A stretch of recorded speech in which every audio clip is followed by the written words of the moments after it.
Ils ont dit que c'était impossible. Vous pouvez construire un pont avec des pneus usés. Un jeune président, Ibrahim Traoré, a défié ces attentes dans le Sahel, où l'espoir semble parfois une utopie. Son projet a bouleversé les perceptions et redéfini ce que signifie reconstruire une nation. Mais comment un pont fait de déchets peut-il incarner un changement aussi radical, une vision aussi audacieuse ? Ibrahim Traoré a révélé que l'avenir de l'Afrique ne viendrait pas de l'extérieur, mais de ce que les Africains ont eux-mêmes à leur disposition. La question est, pourquoi ce modèle est-il si puissant ? Ibrahim Traoré, à seulement 35 ans, a secoué le monde avec sa vision audacieuse. Un pont fait de pneus recyclés, traversant une rivière au Burkina Faso, n'était pas seulement un exploit technique, mais un symbole de la résilience et de l'autonomie africaine. L'ambition de Traoré allait au-delà de l'ingénierie. Il voulait prouver que l'Afrique pouvait construire son avenir à partir de ses propres ressources, sans dépendre des aides étrangères. Si son projet réussissait, il allait non seulement transformer les infrastructures du pays, mais aussi réécrire les règles du développement en Afrique. Les enjeux étaient élevés.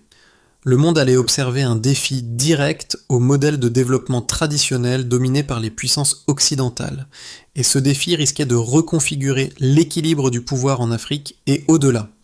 Au début, l'idée semblait irréaliste. Ibrahim Traoré avait ordonné à ses ingénieurs de collecter tous les pneus usés qu'ils pouvaient trouver, et en 3 mois, un pont fait exclusivement de pneus recyclés a vu le jour. Ce projet audacieux s'est rapidement transformé en une réalité qui a choqué même les experts. Le monde entier s'est interrogé. Comment un pays aussi pauvre, avec si peu de ressources, a-t-il pu réaliser une telle prouesse ? La réponse résidait dans la vision de Traoré, mais aussi dans la façon dont il a transformé la perception de son peuple. En l'espace de quelques mois, des milliers de villageois ont traversé ce pont. Ce n'était pas juste une infrastructure, c'était un message. Nous pouvons le faire nous-mêmes. Pour les agriculteurs, ce pont ne signifiait pas seulement un chemin plus sûr pour transporter leurs produits, mais un moyen de relier leur communauté, de briser les barrières historiques et de revitaliser leurs économies locales. Le projet n'était pas qu'un symbole d'innovation, il incarnait une renaissance économique et sociale pour le Burkina Faso. À l'échelle mondiale, les réactions allaient de l'admiration à la moquerie, certains le qualifiant de geste symbolique, d'autres y voyant un acte de défi. Le rôle d'Ibrahim Traoré allait bien au-delà de celui d'un simple dirigeant. Il s'est présenté comme un leader visionnaire, capable de stimuler l'imagination collective de son peuple. Au-delà de son caractère, son approche pragmatique et non conventionnelle a attiré l'attention du monde entier. Contrairement à d'autres dirigeants africains qui recherchaient des aides extérieures, Traoré a cherché à exploiter les ressources locales, comme les pneus usés, pour construire une infrastructure durable. Cela a créé un modèle révolutionnaire qui a mis l'accent sur l'autosuffisance. Cependant, au Burkina Faso, ce projet a également eu des effets immédiats sur la société. En réunissant ingénieurs, étudiants et citoyens autour de cette cause, il a renforcé la notion de communauté et de travail collectif. Ce n'était pas seulement la construction d'un pont, mais d'un avenir commun. Les premières traversées ont symbolisé bien plus que la fin d'un projet. Elles ont marqué le début d'une nouvelle ère pour le pays, un pays qui pourrait se détacher des chaînes de l'aide étrangère et créer sa propre voie. Tout a commencé avec une idée que beaucoup jugeaient irréalisable. Ibrahim Traoré, jeune président du Burkina Faso, a mis en place un projet qui a fait exploser les attentes, la construction d'un pont entièrement fait de pneus recyclés. Ce projet était bien plus qu'une simple infrastructure. Il incarnait la volonté de l'Afrique de prendre son destin en main. Les premières étapes étaient simples, mais audacieuses. Les ingénieurs locaux ont rassemblé les pneus abandonnés par les usines occidentales, un matériau que beaucoup considéraient comme un déchet. Cependant, Traoré avait une vision claire. Il ne s'agissait pas seulement de réutiliser un matériau pour construire un pont, mais de créer une infrastructure durable qui serait accessible à la population locale et à faible coût. En seulement 3 mois, le premier pont était terminé. Ce n'était pas parfait, mais il fonctionnait. Rapidement, il est devenu un symbole de résilience pour les habitants du Burkina Faso. Ce que beaucoup avaient vu comme une simple initiative locale a pris une ampleur mondiale. Les médias ont commencé à parler de l'exploit et les regards m'ont congé ont convergé vers le Burkina Faso. En quelques semaines, le nom de Traoré est devenu synonyme de défiance contre les structures de pouvoir traditionnelles et de l'idée que l'Afrique n'a pas besoin de l'aide de l'Occident pour réussir. Pour évaluer l'impact de ce projet, tournons-nous vers les résultats tangibles. En seulement 3 mois, le premier pont écologique a permis de relier 2 villages, réduisant ainsi les temps de trajet pour les habitants de 40%. Ce n'était pas simplement une question de raccourcir les distances, mais aussi d'améliorer la sécurité. Avant la construction du pont, la traversée de la rivière Tval était une épreuve dangereuse, particulièrement pendant la saison des pluies.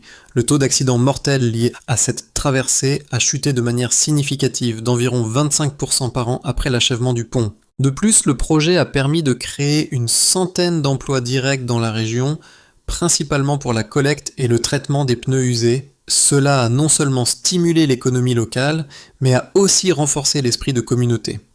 Les agriculteurs ont pu transporter leurs produits plus rapidement et en toute sécurité, réduisant les pertes dues à la dégradation des marchandises pendant les trajets difficiles. De plus, les écoles ont vu une augmentation du nombre d'enfants fréquentant les classes, les familles n'ayant plus à craindre les inondations ou les accidents sur des ponts précaires. Les données recueillies après l'inauguration du pont ont révélé une augmentation de 30% du commerce local dans les mois qui ont suivi. Ces résultats ont validé l'idée que l'Afrique pouvait se développer de manière autonome en exploitant ses ressources locales sans dépendre des importations ou de l'aide extérieure. Le modèle d'Ibrahim Traoré a été accueilli par de nombreuses critiques qui le considéraient comme trop ambitieux et risqué. Certains analystes ont soutenu que l'utilisation de pneus recyclés, un matériau souvent considéré comme un déchet, pour construire une infrastructure aussi importante était une idée irréaliste. Cependant, ces critiques ont été contrées par des faits. D'abord, les données sur l'efficacité du projet ne mentent pas.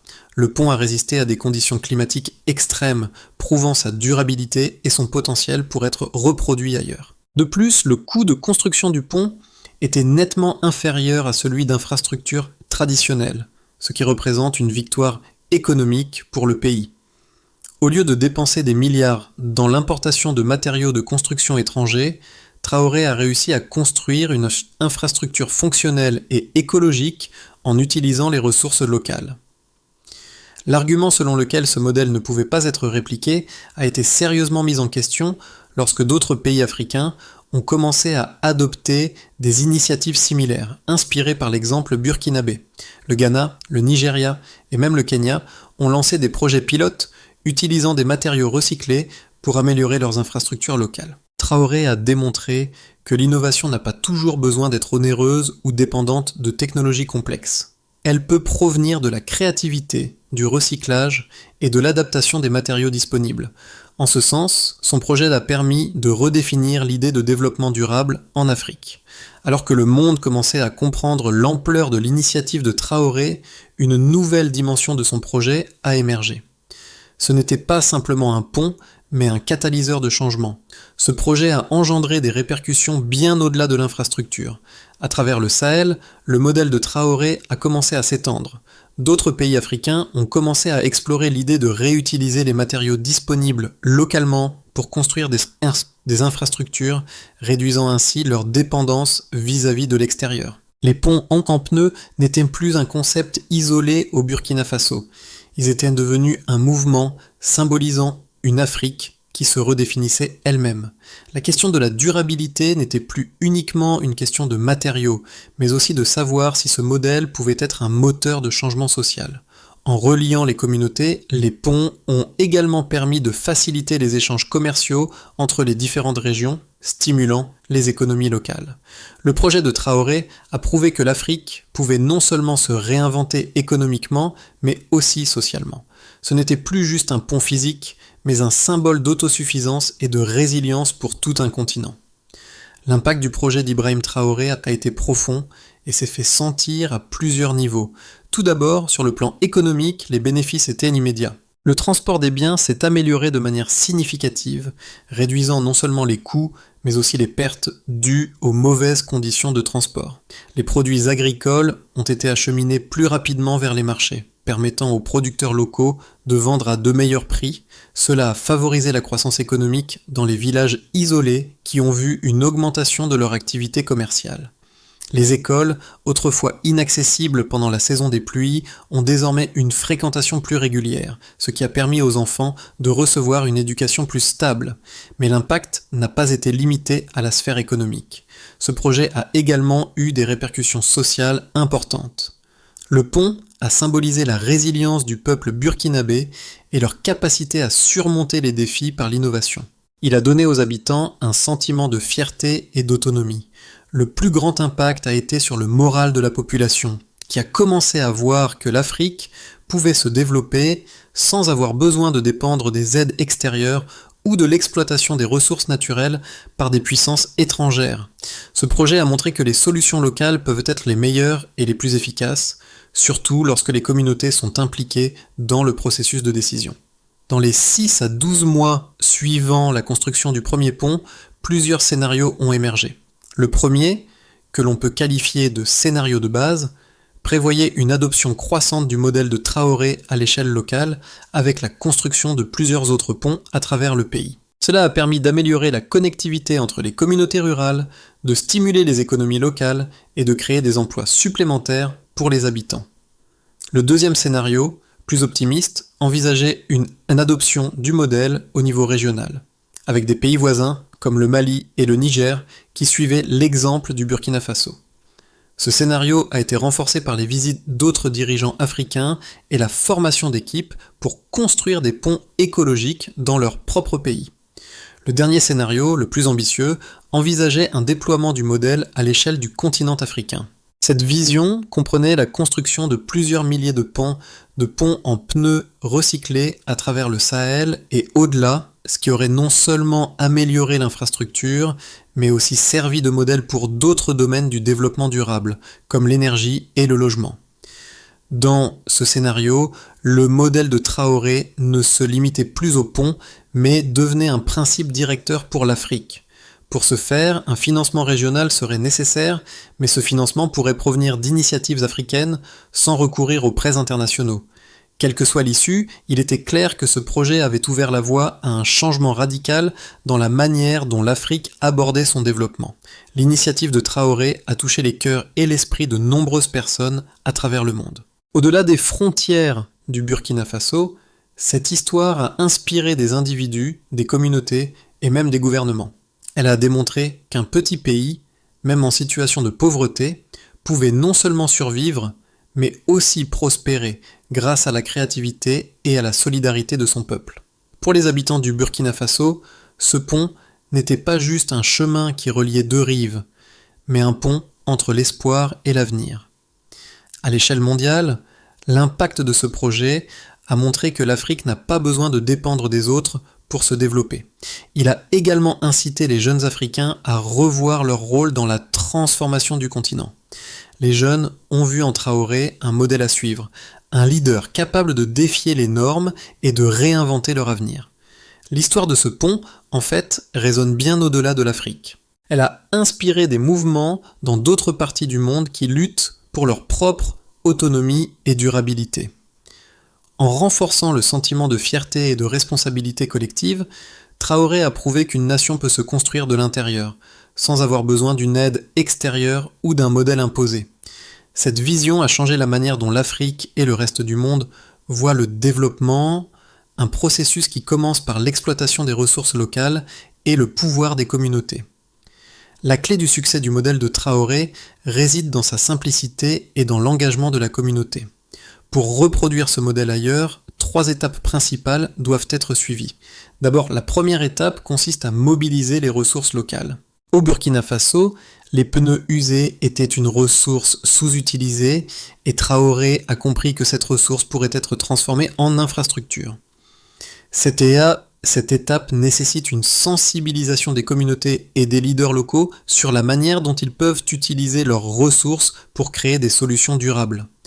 Ensuite, la deuxième étape est l'implication de la communauté dans le processus de construction. Les ingénieurs locaux, les étudiants et même les citoyens étaient tous impliqués dans la construction du pont, renforçant ainsi le sentiment d'appartenance et de responsabilité collective. Cette approche permet de garantir que les solutions sont adaptées aux besoins locaux et qu'elles bénéficient à la communauté dans son ensemble.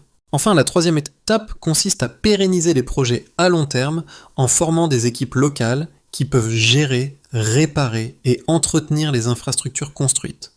Pour que ce modèle soit durable, il est essentiel de créer une chaîne de valeur locale qui génère non seulement des bénéfices économiques, mais aussi sociaux.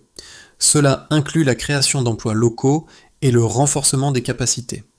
Si ce processus est suivi, les pays africains pourront non seulement construire des infrastructures résilientes, mais aussi renforcer leur autonomie et leur développement à long terme. Ce projet n'est pas seulement une histoire de pont, mais de réinvention. À travers le projet de Traoré, l'Afrique a montré au monde qu'elle pouvait se redéfinir de l'intérieur, qu'elle pouvait transformer ses défis en opportunités. Le pont de pneus a symbolisé bien plus qu'une infrastructure, il a incarné la possibilité d'un avenir où les ressources locales sont la clé du développement. La communauté burkinabé, autrefois vue comme dépendante et vulnérable, a pris son destin en main. À chaque traversée du pont, à chaque sourire d'un enfant allant à l'école ou d'un commerçant transportant ses produits, c'est une nation entière qui a montré sa capacité à se reconstruire à partir de ce qui semblait être des débris. Le modèle de Traoré a ouvert la voie à une nouvelle ère pour le continent africain, une ère où l'autosuffisance et la dignité passent avant la dépendance extérieure. À travers son engagement, il a prouvé que la véritable richesse d'une nation réside dans son peuple, dans sa capacité à se relever par ses propres moyens, à créer de la valeur là où d'autres voient seulement de l'inutile. Si cette histoire vous a inspiré, partagez-la avec ceux qui croient qu'un changement réel est possible. Que vous soyez au Burkina Faso ou ailleurs, que vous soyez un jeune étudiant, un entrepreneur ou un citoyen engagé, rappelez-vous que tout grand changement commence par une idée simple. Ibrahim Traoré n'a pas attendu que le monde vienne l'aider. Il a pris ce qu'il avait sous la main et a construit quelque chose de grand. Ce modèle peut être reproduit dans d'autres communautés et il peut transformer des vies. Ce n'est pas un rêve lointain, c'est une réalité à portée de main. Et nous pouvons tous contribuer à notre manière en utilisant nos ressources locales pour construire des solutions durables.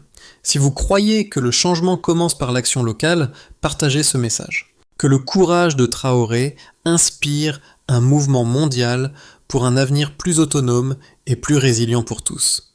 C'est à nous de le créer, de prendre en main notre destin, à l'instar de ce jeune président qui a su transformer un simple déchet en une opportunité pour son peuple.